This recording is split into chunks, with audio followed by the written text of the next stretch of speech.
Good morning and welcome to your daily dose of caffeine. This is Smell the Coffee with two of your favorite girlies, Diana Master and Glenora Shipura. Good morning, my darling. Good morning. How are you? I'm great. Good to have you on the show. It's been a while. I am so happy to be back on the morning shift. I missed you guys. Well, we missed you too. And it seems like you got the memo because we're rocking all black. I know. And we always twin, you and I. We always twin. I mean, we could actually play twins. We could. We look like sisters. So we've been approached and like, are you guys sisters? We're like, yeah, we are sisters. Well, now speaking of that, speaking of being sisters and how... are you trying to be a big sister to me right now? Yes. What is your relationship to money? The thing is, I spend money. Do you save? Like I run a drug deal. You know, like the way I spend money is actually honestly there's money unhealthy. Coming in tomorrow. Yeah, there's always you have. My toxic trait is I say it's only $20 5 times a week. Do you get what I'm saying? Oh yeah. Oh no, it's only $200, and I say that like 5 times a week. And then before you know it, it's like, wait, what happened? And the impulse buys, because I suffer from that. I'm like impulse buy. Yeah. I'm on a budget, and I'm like, oh, but it's really cute. Exactly. You know, with me, I think I love boots, like really. Yeah. So I walked into a store and I saw these amazing boots. I got to that store because I needed a specific thing. And I was like, no, you know what, Diana? We're only going to buy the skirt. And I walked in and I saw the boots. I'm like, have to have them. I have to have them. So are we going to see the boots on Smell the Coffee? Definitely. Y'all are not ready for my winter closet. I swear. You guys need to schedule your appointments with the chiropractor already because I'm going to be breaking necks. Yeah. The necks are going to break, honey. Well, what about you? What's your relationship with money? I think I want to work on saving my money and also having like a percentage to it. I spend this much. I save this much. I mean, is it the 70-30 rule? Yeah, definitely. You save. I think it's always 70%. Wise. Oh, I mean, you spend 70% and you save 30% of That's what you make. That's actually what I do. It's very wise. It's very wise. What I do is, I would say, okay, you know what? I'm gonna spend this much, or I always say by the time everything is done, I need to have this much left. So you can only spend that amount. Yes, but it's a bit difficult because we live in Namibia, in the African continent. That's why I'll be like, I'm saving the 30%, and then somebody calls me, yeah, grandmother did this. Oh, and it's always the black tax. Yes, the black tax is a thing. Black tax. Oh, I need to pay my rent. I'm like, the heck am I part of your rent? Yeah. But you see, the thing is, this is why I always say, don't go for love, go for money. Love doesn't pay the bills. So tough love with the family members. Like, no, go for it. I'm loved at home, okay? So why would I marry for love? I'm loved at home. Marry for money, be smart. Okay, that way, you can spend 100%. You can spend, there was a clip that, I don't know if you saw, where this guy said to the girl that he liked, do you know what this black card and my love for you have in common? And she's like, no, what is it? And he said, y'all ain't ready. He said, they both have no limit. Tell me that is not the most amazing thing. Please introduce me to this gentleman with a black card that doesn't run out. Please. That has no limit. All right, we'll be back with our top stories right after this break.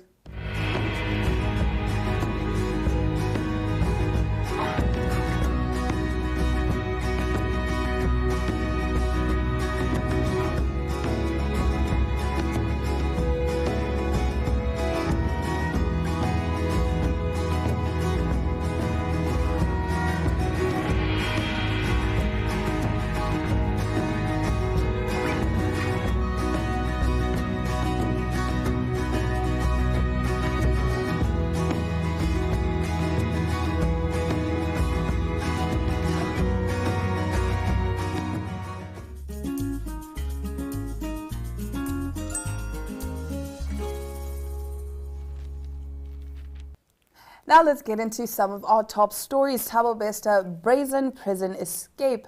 Facebook rapist Thabo Bester has yet again been exposed, this time for running a scam media company from prison under the alias of Tom Motsepe, who he claimed was related to billionaire businessman Patrice Motsepe. Bester posed as the chairman of 21st Century Media, a media and production company which was made to look like a subsidiary of the 21st Century Fox. Bester, who apparently hired 30 people for the company and rented office space in Sandton for months, managed to book out the Hilton Hotel in Sandton and attracted a packed audience who came out to the launch event. A businesswoman, Pumuzo Tenga, was the sole director of the company, CIPC Records showed. When the company was launched in 2018, he was not present as he was in custody, but guests were told he was appearing via video link as he was based in New York. He was, in fact, in prison. Thabo Besta's escape from the Mangaung Correctional Center has raised a number of questions about corruption at the facility. This is according to Head of Justice and Violence Prevention at the Institute for Security Studies, Gareth Newham. Speaking to IOL following his latest developments in the Thabo Besta Facebook rapist matter, Newham said there was no way the fugitive could have achieved this without working with staff at the facility.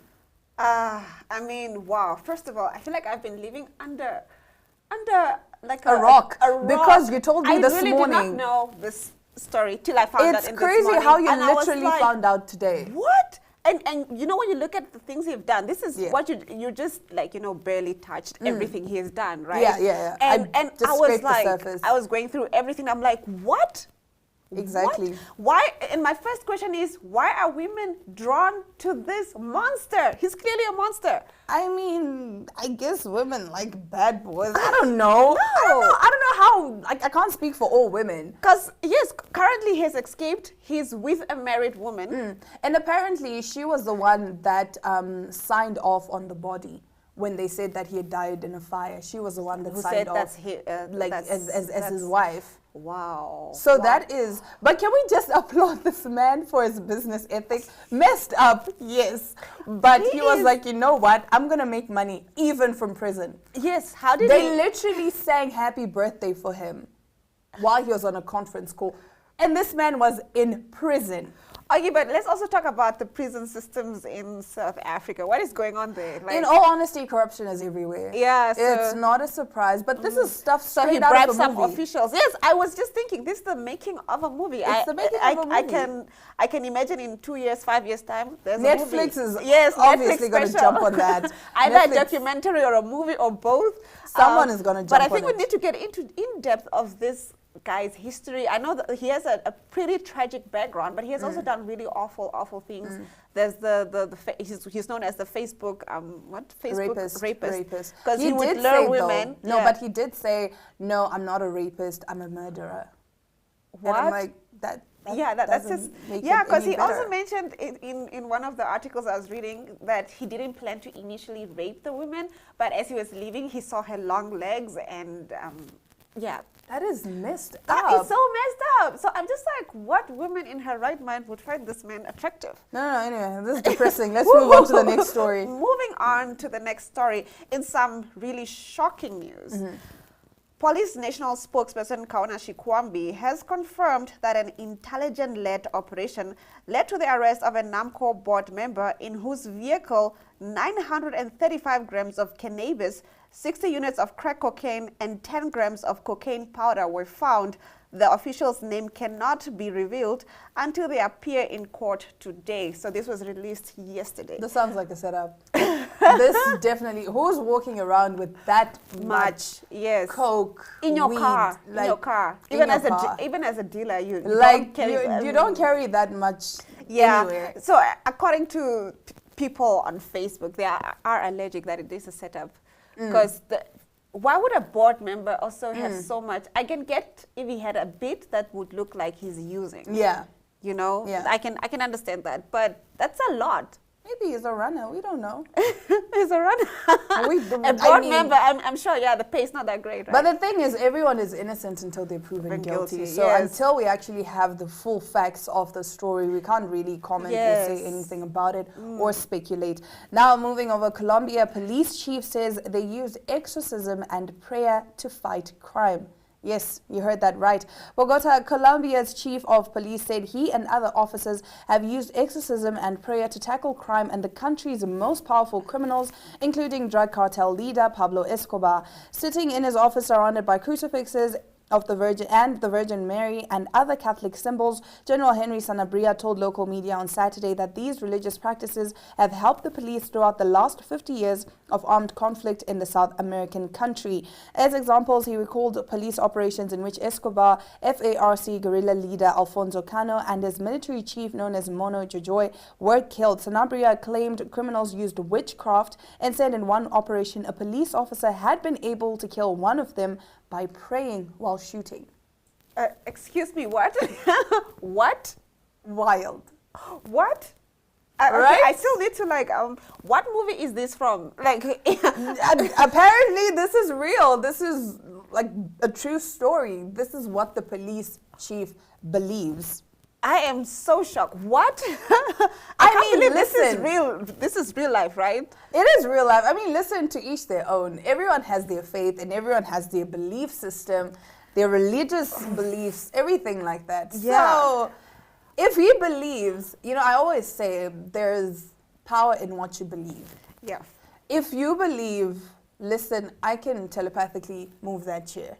Somehow, some way, you'll probably see it and everyone will be like, what are you talking about? You'll be like, but I moved it. Didn't you see it, Glenn? I'm sure you saw that. The thing and we're all thinking you're crazy. Yeah, but you believe what you say most of the time. Yeah, sometimes it's a bit of it's a concern. Yes, that's what I'm saying. Isn't it a concern coming from an authority figure to a degree? I mean, isn't that a bit of a concern if this sounds a little bit woohoo, a little bit out there. Well, I mean, it worked. They caught Escobar. They caught all these criminals. The police officer was able to shoot while praying. So if it worked, who are we to judge? Wow. No, I'm still shocked. I'm still shocked. This is not a movie. You didn't just describe Honestly, the plot to a movie like, right now. I'm just shocked. It feels like all of our stories today sound like they are really over the top. Movie. They are really over the top. They're really over the top. Well, our next story, we bring it down. We bring it down. Turn it down a notch. As we know, what happened on Independendence Day, actually. Yeah. There was an unlawful protest, and we have Michael Amushelelo and others arrested. Yes, she is currently out. So because of the unlawful protest that they held on Independence Day, same thing is happening in Kenya. Kenya proposes law changes to restrict protest. Kenya's Interior Ministry is proposing changes to security laws that will make it more difficult for people to hold protests. The Constitution gives Kenyans the right to assemble, demonstrate, and picket, but the participants must be peaceful and unarmed. Now, protests held last week in opposition strongholds left one university student dead after police used tear gas and live ammunition to disperse crowds. The changes proposed by the ministry seeks to limit the number of people holding protests at any particular occasion and makes protesters pay the cost of cleaning up. Wow. Yeah. Wow. I feel a little bit weird about this. I feel it's, yeah. No, I wouldn't say I feel weird about it. I mean, not to name any protest, but we've seen how sometimes these protests can get a little violent, a little rowdy. Yes. I mean, especially in South Africa, we've seen crazy protests. Yes, we have. But at the same time, I mean, it's still a human right, and it's how we get changes to a peaceful protest. Yes, a peaceful protest. I mean, we had a peaceful protest in Namibia, and then there were still consequences because it was unauthorized. And now they're implementing or trying to implement laws around how you can protest, like even the number of people. I mean, doesn't that take away from... So we're just going to be 5 protesters. Yeah, we're going to listen to those 5 protesters. That actually does take away from the whole feel and idea of a protest. I understand them saying, you guys have to clean up. Yes. That's definitely. There's no question asked about that. Yes. Because... like I'm saying, we've seen crazy protests. We've seen people burning tires. Yes, exactly. We've seen the worst of it. We've seen the worst of it. And I like that there's something like that, but I'm not so sure about limiting the number of protesters. No, definitely. I wouldn't agree with limiting the number of protesters. But at the end of the day, in a way, I understand that when you have such a huge crowd, it becomes harder to control and keep that peaceful aspect I of hear it. you. I hear you. Yeah, but Well, as long as it's a reasonable number, like you can't be like, no, we're only allowing 5 protesters. or you and I are never going to stop talking. So we'll continue this conversation Definitely. after the break. We'll be back with an interesting interview on Bitcoin.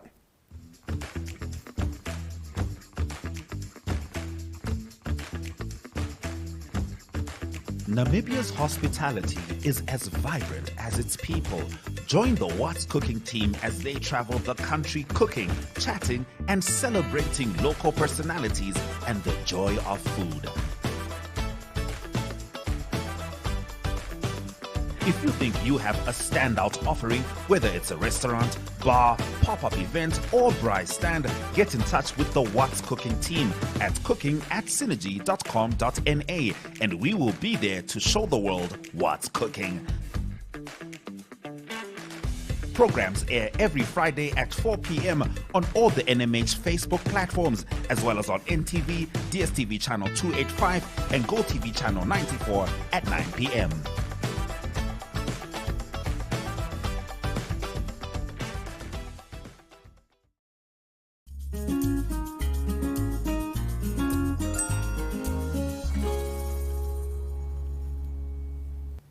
Now, of course, we are talking money today, but not the money that you're expecting. Today, we're talking Bitcoin. Bitcoin is a network that enables a new payment system and is a completely digital money.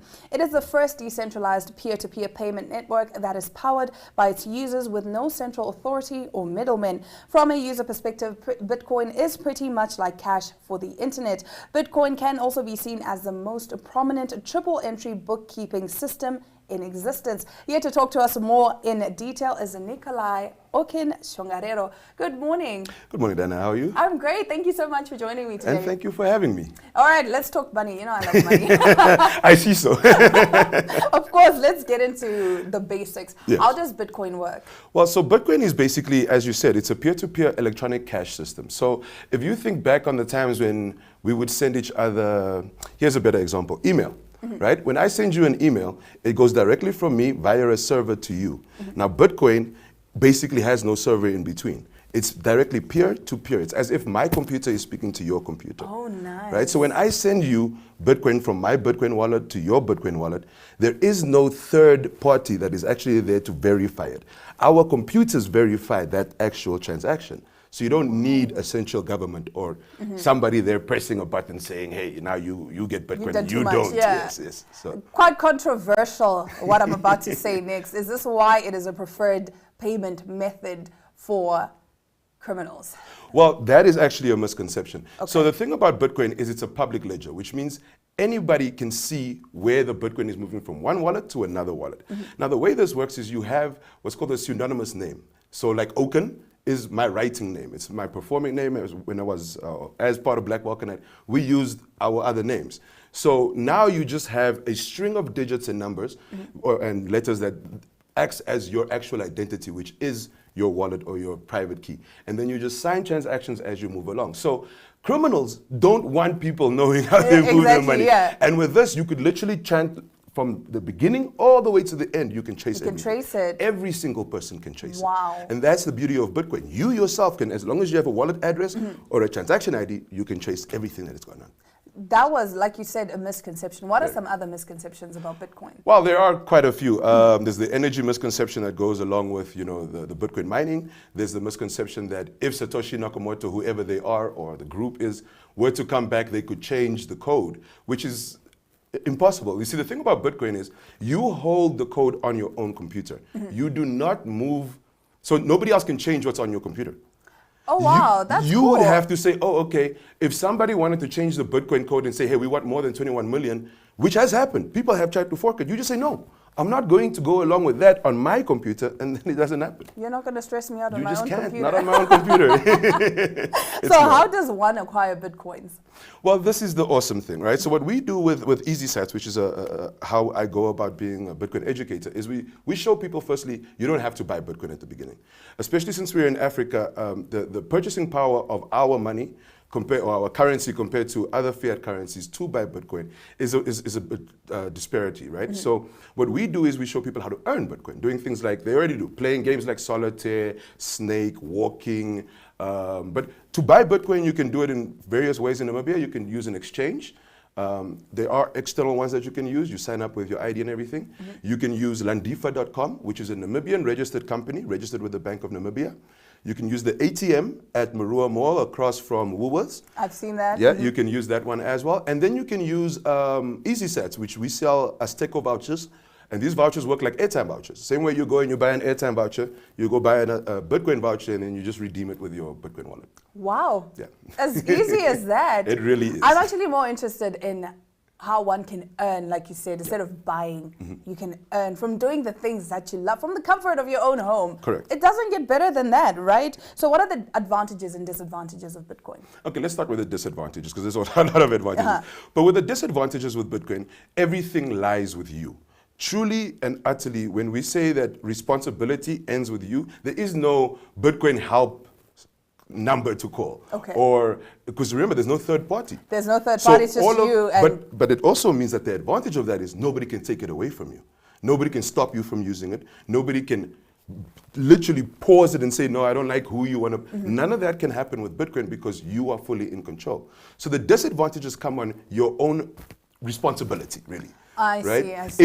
If you put in a Bitcoin wallet and you mess up one digit, that's gone. That's on you. That's That's on you. on you. So you have to make sure about every single step that you make, but nobody can take it away from you. Nice. Nobody can force you to do anything with your Bitcoin. I love that. I love that. So we're seeing Bitcoin doing particularly well in particularly sub-Saharan Africa. However, this side, people are still a bit skeptical, although we are moving. Like you said, we have an ATM at Marua Mall. Yes, yes. So do you think Bitcoin will ever be fully accepted as a form of payment right here in Namibia? I mean, we're already, to tell you the truth, Diana, we're already on the way. Last year, I brought 2 restaurants on board who accept Bitcoin for everything from beer to chips to burgers. Wolf Shack is the one, the other one is Smoky May. They even for the paintball accept Bitcoin. Because since last year when the central governor of the central bank, came out and he said, look, Bitcoin isn't illegal. You guys can use cryptocurrencies if you want to, but that's between vendor and client. That's got nothing to do with the Bank of Namibia. So if you want to, you can accept it for your goods, your services. Poets can accept it, writers, everybody can accept it if they want to. It's just about understanding how so that you don't get scammed. Because you don't need to give anybody your Bitcoin to hold for you or money to buy it for you. I mean, it's good that you mentioned that because people are always looking for new ways to scam others. Yes, and that's not nice, please. Correct. Now, finally, how does one start Bitcoin mining? What does one need to know? Okay, so we actually also have another part of the company that's called BTC Mining Namibia, where we bring in miners and educate people about it. The problem with mining, and this is something people need to take into account, is you have to read and do calculations about what is your draw from the wall in electricity? How much does this actual miner need? And then you need to work out what is my break-even cost? Like when will I actually be able to pay back this miner from the Bitcoin that I'm receiving by mining, right? So the cool thing about Namibia is, unlike other countries, you don't need a step-up converter and all that. You can literally plug in per outlet 1 Bitcoin miner because we have the exact voltage that these miners need. The other thing about mining is you don't need to use conventional electricity. You can use solar power, right? Which we actually help people set up that entire thing. So, because Namibia has a lot of sun. So you'd set up solar power, plug in your miner, but you set it up for your entire house. So that your entire house runs on solar and your Bitcoin miner. And then you can literally monetize the energy that you're not using in your house. And this can be done for businesses, schools, individual households, all of that. So the thing about Bitcoin mining is that's how Bitcoin comes onto the network. There is no central authority issuing it, but everybody can be a Bitcoin miner. You can buy one and you can validate your own transactions at the same time. That is pretty cool. You know what? Glenn and I definitely need to jump on this ASAP because this is how we're moving forward, right? And it's all, I like that you can always do it from the comfort of your own home. Correct. And it's your computer. No one is going to stress you out on your own computer. Thank you so much for joining me today and for educating us on Bitcoin. But just a quick one before I let you go. Yes. Where can people find information? Like, obviously, you're an educator. People who want to know more in detail. Where can they find you? Well, finding me is very easy. So it says it on the screen. So OKIN is my artist name. So it's OKIN_17. And that's at Instagram, Twitter, almost everywhere you can find me with that. And if you just want to find more information about Bitcoin from a Namibian source, you can go to my website. That's OKINENT.com. So that's Nice. OKINENT.com. And there we have different Everything. resources to send you to different places. We don't have to be the hub. You can go find the resources. They are out there. We just like to guide people so that they don't have to get, scammed again. Of course. All right, that is it for this interview. Thank you so much, Oken, for joining me today and for educating me on Bitcoin. Thank you for having me. Stick around. We'll be back right after this break.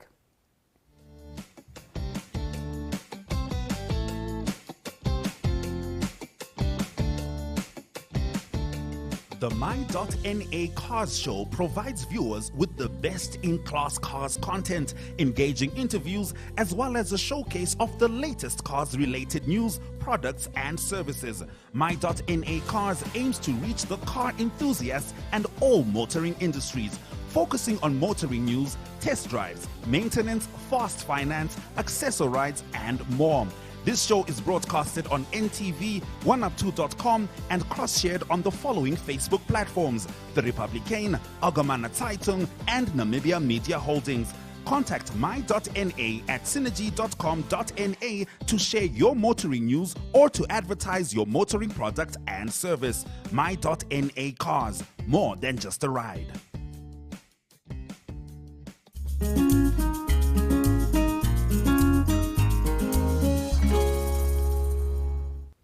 All right, and that is all we have for you on this amazing, exciting episode of Smell the Coffee. Now, Glenn and I are going to be talking about Bitcoin. So unfortunately, we have to say goodbye. Yes, from me, Glenn Rashipura. And me, Diana Master. It's all our love, all our light, and adios.